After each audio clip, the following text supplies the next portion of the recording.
Discovery. 3, 2, 1, 0. Welcome to the Podcast Discovery Show, the podcast that's about other podcasts, where every single week we have a book club style discussion about a podcast that we recommended last week. And at the end of the episode, we're going to have a brand new recommendation. We're going to talk about that one next week. I'm Kirk. I'm Zach, and this week we are joined once again by an incredible special guest host. And this week we're joined by Mr. Billy Mays III, who goes by Infinite Third when he performs. Thanks so much for joining us, man. We were really looking forward to this. Thanks for having me, y'all. Heck yes.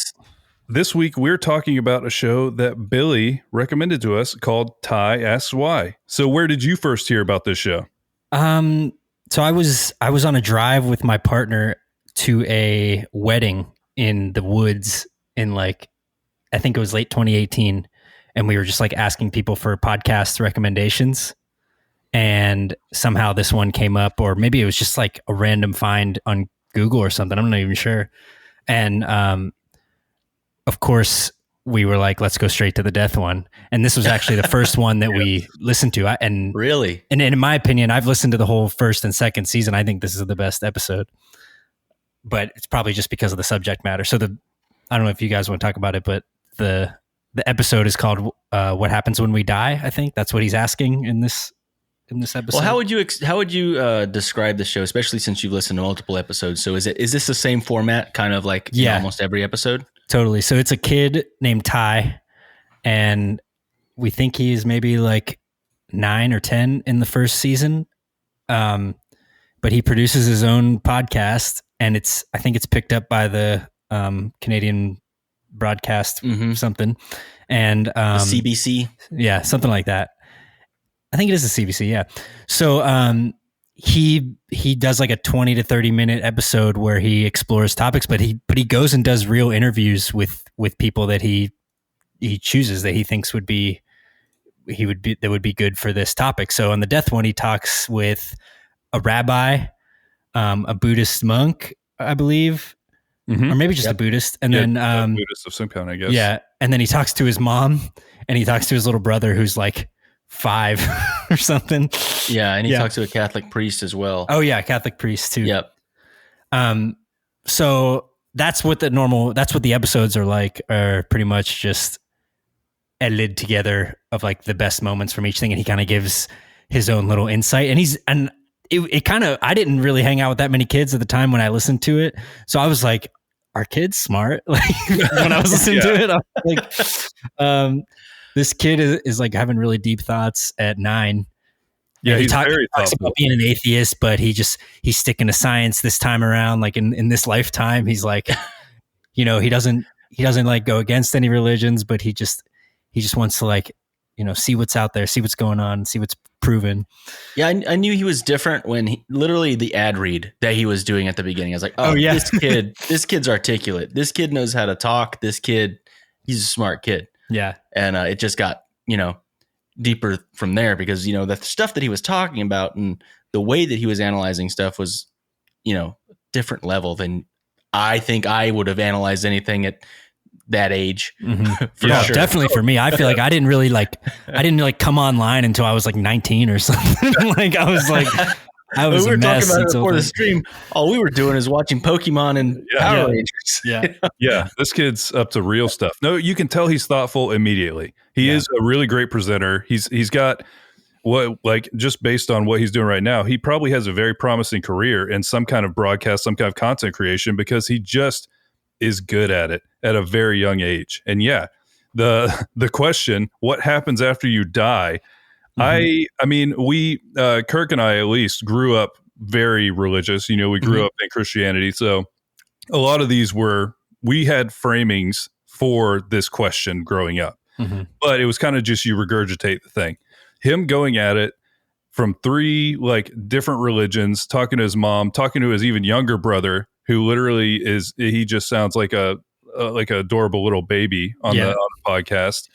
Is just such a wholesome, child thing to do. Even though he is smart, the fact that he talked like the experts, but he wanted to hear his mom's thoughts, And so he really comes at it from a really cool way. And I really enjoyed this one. It kind of made me, I remember the first time I heard it, it almost made me like jealous that he's this kid that's having this like really good education, it seems like, and a mom that like wants to talk about this stuff with him. And whereas, I didn't have a bad upbringing, but like, I don't feel like people were really philosophical with me when I was a little kid. Yeah, definitely not to the level that they get into in this. So he kind of starts out by just reaching out to, okay, we know that death happens, and he kind of framed it around his grandfather was his first like loss, So he's like, and then he has this amazing detail in there about like, he remembers he always wore this green sweater, and he remembers exactly what the sweater smelled like and like what it was like to be hugged while he was wearing that sweater. And that immediately brought me back to like, did you guys have grandparents like that who had like a thing that you always remember? I had one of my great grandfathers. He was like just really old school. He was born in 1911, and he always wore overalls. He was a mountain of a man. He was easily 6'5", and he always had a pocket watch in his like the pocket on the front of his overalls. And so he would pick me up, and like as a child, if he's 6'5", I was just dwarfed by him. So he's just like a huge man, and he would pick me up and he would like give me a hug, but then he would take out his pocket watch and he would always put it on my ear so I could hear the clock ticking on it. And that as soon as he talked about that, I like immediately was brought back to that because it's so true. You remember these little details about time spent with like sometimes lost relatives, but sometimes they don't have to be lost. But you remember these little details that stick with you. Yeah. Wow. Now that we're talking about it, I have mine's like not as cool at all. It's like I remember my grandfather like doing chewing tobacco and being like, what is that smell? And what is that brown liquid that you're like leaving around the house whenever I'm over there? And it's kind of like a bad memory. No, but it's all just kind of like, but the thing is, you probably remember that smell. Oh yeah. You know what I mean? Like, it's so crazy how sometimes your memories are tied to very specific A lot of it has to do with smell. There's something about smell that like connects memories. Because you know what mine is it's Dairy Queen, specifically like the one in town. Like Dairy Queen smells like Dairy Queen. Like it smells like ice cream. It has a Dairy Queen stank to it. My granddad used to pick me up from school, and every single time he picked me up, he would take me to Dairy Queen. And it was great. So every time I go to Dairy Queen, I just think of my grandfather because that's what I remember. But yeah, I knew this kid thought differently when, he was talking about, how many hugs were in that sweater, how many hugs are still in that sweater and the distinct smell and all this other stuff. I was like, man, this kid, he's a thoughtful kid. Yeah. And I think in that beginning part where they're talking about the grandfather, it's funny because the littler kid who's like 5 or maybe younger, I don't know, is basically assuring Tai that his consciousness is like still here. Yeah. And Ty's like, well, his ashes are right there. So he's clearly right there on the table. Yeah. And then the kid's like, I just believe that his consciousness is still with us in another form. And it's just like, wow, what is going on in this family? No. And I mean, it is really cool because you do get some of that, like it brings you back to he's a kid, it brings it back several times. Cause he's very, very thoughtful, and like how he's thinking is way more advanced than how I was at least thinking as a kid. But then he has these things like, I like to think that he's just a star now. He has these big dreams. But yeah, all of it kind of hinges around he lost his grandfather and then started asking these, I mean, literally the philosopher's question, what happens after death? It's been tried to be answered by all of humanity for the entire existence of humanity. This question will always be there. Mm-hmm. And so how he approaches it was really cool because he starts talking to a Buddhist monk. Because he was born, he says in his bloodline, he's a Buddhist. Yeah. But he's like, I'm an atheist in this life, but I was born into Buddhism.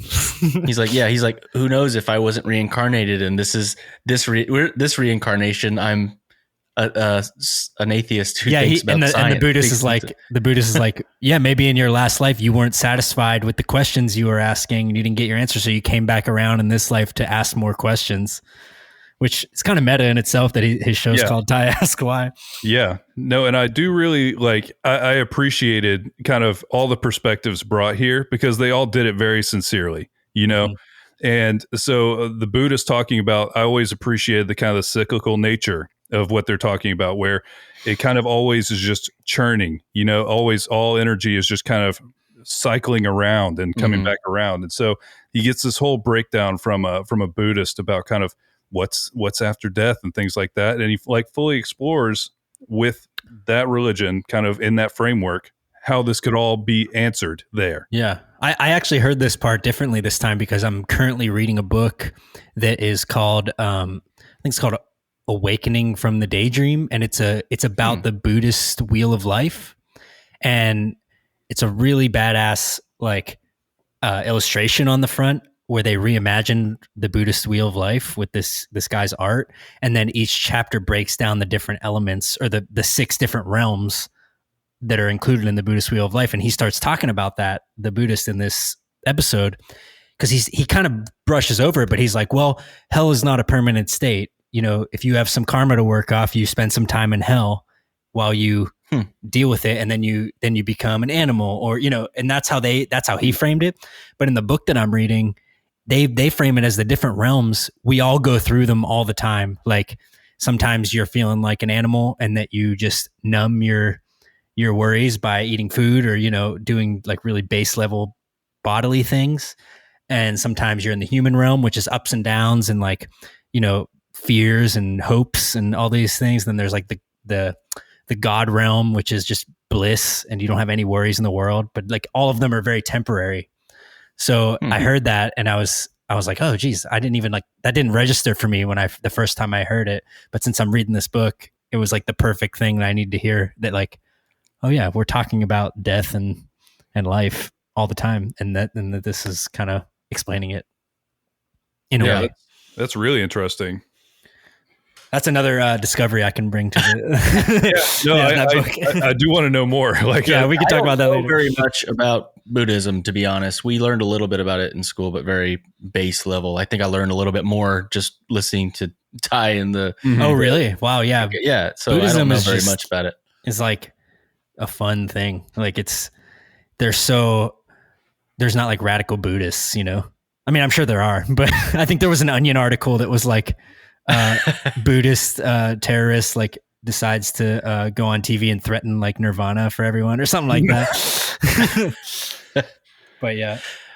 But they start out by talking to a Buddhist, which is once again close to his family. I don't know. I would love to know more about this show, like how it was created and then how the production side is done, because really I love kind of the format of what they've done. They start close to home and then they kind of branch out from there. And so I've looked into it a little bit, and there's a production team, there's writers and stuff like that. So it does make me think a little bit like, well, I wonder how much of this is, written. I mean, if there's a writer, it's a little different. I think that happens in the post. A lot of that when you're a writer on a podcast like that, it's a lot of research. Like you could be a journalist and, you could get a writing credit on a show because you helped, script the way it moves, clearly there's a structure to this show, I guess is like very intentional structure. Yeah. And so that's, I would say less, I don't think the responses are written. I would say more that like how it's structured and how it flows as a story. You have to assume that definitely people are setting up these interviews for him that aren't his family. Right. And then I would think that maybe the home stuff might just be a tape recorder that he's holding and they taught him how to do that. And then I'm thinking, these producers are coming away with like 5 hours of material for this episode, and they just take the best parts and make a story out of it in 22 minutes. So I don't think Tai's really like having a hand in that at his age, but maybe he gives it the okay. And I mean, maybe what's happening is he's learning like the ropes because he is a great presenter. So from the Buddhist, they moved to Catholicism, and I grew up Catholic. Oh, okay. I went to a Catholic school. Yeah. Mm-hmm. So they kind of get into the Christian perspective, which we all three, if you were also in Catholic school, Billy, we kind of all three grew up in that kind of framing, and that understanding. And this is when I started seeing a theme between all three. And there's so many disagreements between religions all the time, but in the end, I feel like all three of the groups they talk to kind of accept that you do what you need to do to like begin grieving and stuff, but then really it's about taking care of and loving the people that are left behind. Mhm. And it's kind of brought up by every single one of them here. So it really is one of those shows that it just keeps saying things so that your mind is running the whole time Mhm. about kind of these intense questions. I really did enjoy the whole thing. And you got to think that that's like the producers really like pulling the most poignant moments from these interviews. Because, they might have babbled on for an hour. Yeah. And maybe some of Ty's questions weren't so good, but, you just got to get them to say the right thing. And then they have some really like thoughtful things to think about. And then when he interviewed the Jewish lady, that was very fascinating. I mean, she got emotional. She was awesome. Yeah, that was great. A rabbi. Yeah, she had just lost her husband, she said. She said, I've buried a lot of spouses, but never my own until now. And we're like, oh shit. Yeah. It got real. Yeah. And no, but I thought that was very fascinating. She specifically talked about like what Zach was just mentioning, we, in the Jewish tradition, we, reverently lay the person to rest, but then it's more about consoling the family and getting them through this difficult time more than anything else. Yeah. Not thinking about what happens after death because there's work to do here. Yeah. And I hadn't even really here. considered that, I hadn't thought about like I just didn't know that they didn't really concern themselves too much with post death. Mm-hmm. It's about kind of the time you're spending on earth, is where their focus is.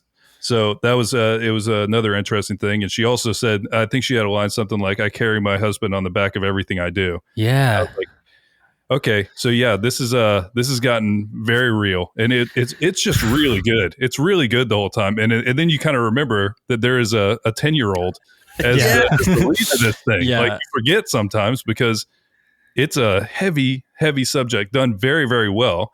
But and then he starts talking again, and you're like, oh man. So then after he talks to all these religious leaders, he has to go to the source. He goes to his mother, who his grandfather lost was it was his or her father. So he kind of gets that really personal thing. So it brings it right back around to the family like unit, that kind of that core. If you're a 10-year-old, who are the people you're talking to? You're talking to your siblings and you're talking to your parents. And so it kind of wraps it back up into that. And so it really is a very well designed. It was cool because I felt like by the time it got to his mom, she gave like the really human response where she wasn't too hopeful or wishy-washy about it. Like, or, she just seemed like affected by it. And she said, well, I'd like to think that when we go and sprinkle his ashes finally, that he'll be with the earth. Or, she said something like that, but it kind of sounded like she was a little bit more jaded than the kids were, even because it was just like really hurt for her. And she's dealing with life, in a way that a kid doesn't yet. So it's an interesting look at the innocence, kind of the other side of that. Mm-hmm. Yeah. And then they close. And so you're saying that he does this with every episode where he closes with a song that he writes about the subject? So yeah, the I guess there's a composer that does the music, but then for each episode, he like works with Tai to make a song. And from the ones I've heard, this is also the best song. Really? Like the other songs are fun and they're more like goofy, but this one was like, I as soon as I heard this the first time, my world stopped, and I wrote down some of the lyrics because we had. Before we get to this, I want to talk about. I want to ask you guys, when was the first time that you guys experienced death as a kid? Like what that you remember, or that where you kind of realized, oh, everybody dies. Like I remember exactly when it happened for me. Like I used to think that. I guess I thought everyone lived forever unless it was like an accident. It was like it was almost like we were elves, you know what I mean? Like you live for these long periods of time unless you die in war or something, It didn't hit me until much later, or well, not later, but it didn't hit me till this time that everybody dies. And it was at private school, and I don't know why they did it, but they had this giant picture, and it was a very graphic picture of the crucifixion. And we were like in kindergarten, and they like brought us all in there and showed it to us. And I'm like, traumatized by this thing. And I remember them explaining to us, like, well, everybody has to die. And I'm like, wait, what? Everybody dies? You gonna just say that? So I was like freaked out. And I remember I had like this whole existential crisis at the age of like 6 of like thinking, oh my God, I'm going to die any day now. Any day. I remember being so removed from that growing up in the church. Like they have the giant sculpture of Jesus nailed into a cross. Mm-hmm. It's the most graphic ever. And then in my school, every year they would like reenact it in front of you, like the Stations of the Cross. And I just remember not even thinking about, like, it almost seemed like a movie or something. Like I don't think until later did I really think about it, that like, oh, a guy died and they beat him. Yeah.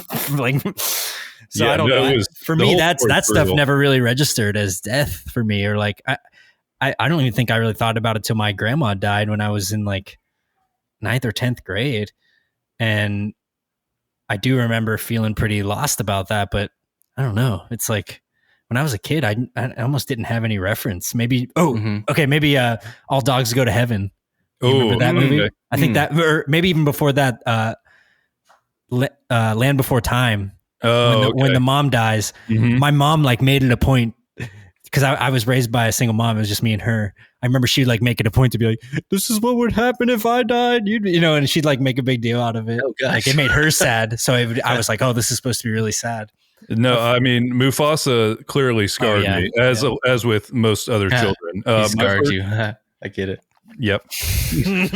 But I would say the first one, like personally, I lost my grandmother when I was young, and that was the first time where I realized that like people close to you can die, and obviously there's been ones as an adult that hits you differently, obviously, but that was the first time where I kind of like had to deal with that. And it does stick with you, so it totally makes sense that him losing a grandparent like that would do that. So yeah, it's definitely crazy.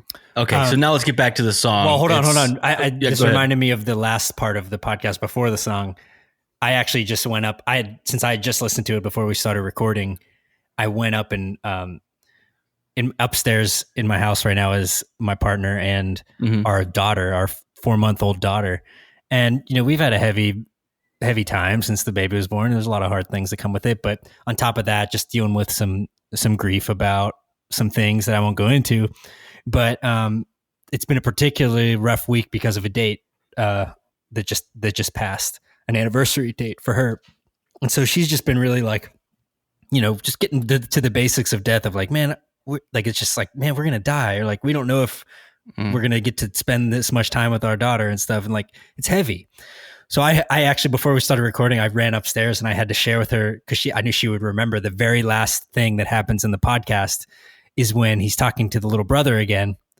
And he goes, I think his name's Kian. And he says like, Kian, do you want to stop talking about death now? And he's like, yeah. He's like, let's just stop talking about it and enjoy what we have here now. And he's like, okay.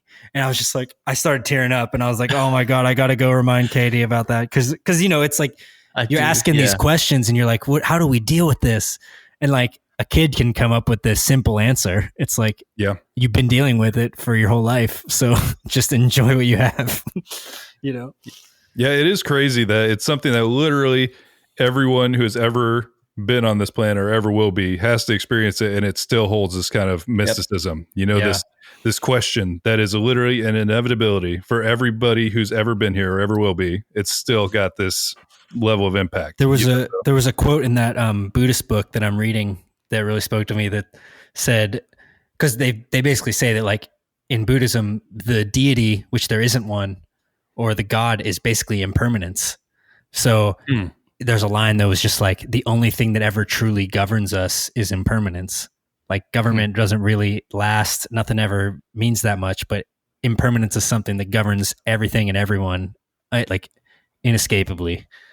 And that really resonates with me. So that brings us to the song, which I'm so excited because this is a good one. This is, it was good. I have a personal thing going on with this song. So, the song itself is like kind of atmospheric, and he kind of just goes for it. He sings with his little high voice, and he says like, "I'm not afraid of death, I'm just afraid of leaving. Dying is easy enough, but the let go is hard." And it's like, and there's a couple verses and stuff. Yeah. And then it's like, do do do ah. Anyway. I love the little breakdowns, the little like chord Mhm. things going on. It's great. And he even references one of the things from the I think it's from the rabbi. He says, or no, I think it's the Buddhist thing, 49 days. Oh, says- it's his, I think, Vietnamese. That the dead wander for 49 days and then their soul's free. So he says 49 days by your side, and like as though your dead relatives are with you for 49 days, just like helping you grieve, like the spirit of it. I like that idea. So this song, right when I heard it about a year and a half ago for the first time, about 3 months earlier, I had like been bit with the inspiration of what my next full length album will be, which still does not exist. And it's because like I've been writing it for this long. And the album's called Transmute Death. And it was just like the album cover's done, like the design for it's done. All the songs are written. Nothing's recorded yet. But I decided right then and there that, and I've developed this idea since then, but side B of the record, which is like track 6, is going to be basically that song. I'm going to license it from Tai. Oh, man. So That is awesome. I'm basically figuring out how I can reach out to the CBC or the producers or whoever and just be like, how much do you need for a license? I don't want to like just take it. I have too much respect for the song. I want to pay Tai. I want to like have it be featuring Tai on the album, you know? So basically I took that song and I wrote in my head around how to make it like a post-rock build-up where it gets heavy at the end and he's still doing his do-do-do-ah thing over like a heavy band happening. And then it actually goes right into the next song that I had already had written. And it's almost like very relevant musically to the song that was already there. So it just all felt really right. So anyway, that's my thing is I'm like set on that. So if they don't let me do that, the whole album's going to fall apart. No, that's an amazing idea. It really is a great song, and it ended up just being a great show in general. Thoroughly enjoyed it. Makes you think, makes you get emotional at times. It's just overall a great show. So definitely check out Tai Asks Why. It's a great one. Yeah, no, it really is.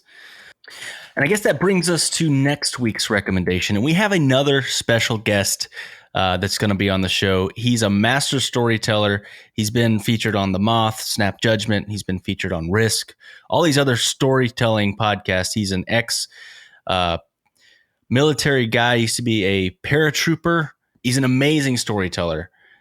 Dr. Ray Christian is going to be on the show, and we're going to be talking about Serial Season 2, Episode 1. So yeah, Serial, like the most famous podcast other than like Joe Rogan ever.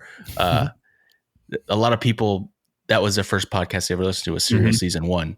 But Season 2, in my opinion, is actually even better than Season 1. And we're going to be listening to Episode 1 of Season 2 with Dr. Ray Christian. Well, Billy, thank you so much for being here. We really appreciate your time taking time out of your busy schedule, your new dad life, to be able to come out here. Tell everybody about what you got going on, about your streams that you've been doing and all that kind of stuff. Yeah. I'm a music guy, Infinite Third. I've been doing it for years and years and years. And I used to be a touring musician pre-pandemic, but now I kind of pivoted to streaming. And as you guys know, I've been evolving my Twitch stream for the last 6 months or so. And right now, since I'm in the process of moving cities, actually, we're sort of in a every Friday night schedule, 7 to 10 p.m. And right now they're just sort of like hanging out, listening to music, talking about my music, talking about other people's music. I play some videos, but it's a fun time. And so that's Twitch Infinite Third. Is my username. And then I have a whole discography of music on Bandcamp and on Spotify, Apple Music, YouTube channel. If you've listened to our shows very much, then you're probably fairly familiar with his work. Yes, whether you know it or not, he has become the main music maker for the show. So we basically try to feature him as much as possible. Definitely check out his catalog. It's incredible. He's got a ton of cool stuff on there. Definitely check out the Twitch streams. Whenever we get live again, definitely go try and see him live. All of these things are amazing. But yeah, thank you so much for joining us. It was a great time. Thanks for having me. It's been awesome. Awesome. And remember, there's always more to discover. Thank you for listening to the Podcast Discovery Show. We would love for you to get in touch. We have a Facebook group called the Podcast Discovery Club, and our Twitter is @thepdsofficial. We also record the show live every Friday night at 8 o'clock on Twitch. We would love for you to be part of the show while we're recording it. If you want to support the show, we have a number of ways you can do that. From our Patreon to our affiliate links, they're always linked in the show notes. In the end, you support the show just by listening, and it means the world to us. So thank you so much for being a part of our journey. This was a podcast from the Podfix Network. You can check out more shows like it at podfixnetwork.com.